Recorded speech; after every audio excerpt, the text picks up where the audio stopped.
Sa iba pa mga balita, nagpaabiso naman ng Meralco sa posibleng pagbaba ng singil sa kuryente sa susunod na buwan.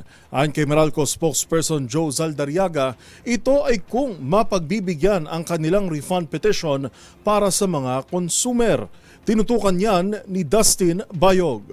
Matapos ang anunsyong dagdag singil sa kuryente ngayong buwan, nagpayag ang Meralco ng posibilidad na magkakaroon ng bawas singil pagdating naman ng buwan ng Abril. Ayon sa tagapagsalita ng Meralco na si Joe Zaldariaga sa panayam nito sa DZRH, ito ay nakadepende pa sa magiging desisyon sa kanilang inihaing petisyon tungkol sa pag-refund ng 19 bilyong piso para sa mga consumer.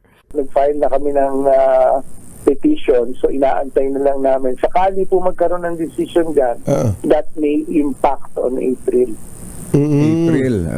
Sa pababa. Nagpaliwanag din si Zaldariaga na ang pagtaas ng singil ngayong buwan ay dahil sa pagkawala ng one-time downward adjustment sa reset cost, pagtaas sa 13 centavos ng transmission charge, dulot ang mataas na ancillary service charge ng National Grid Corporation of the Philippines o NGCP, at ang pagtaas din ng feed-in tariff allowance o FIT-all. Ito na ang ikalawang sunod na buwan na nagpatupad ang Meralco ng dagdag singil na abot sa 0.26 kWh o katumbas ng dagdag 12 pesos and 29 centavos ngayong buwan kumpara sa 12 and 2 centavos noong Pebrero.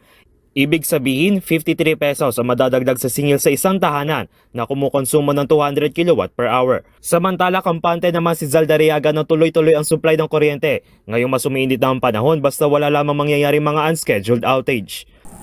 Pero ako confident naman ako, wag lang magkakaroon ng tinatawag na Unscheduled outage, mga biglaang mawawala yung planta. Yung planta. Yun ang nagiging problema kasi natin. Pero kung wala naman, and I think no less than government gave the assurance na matatag naman yung ating supply situation, I don't see any problem moving forward.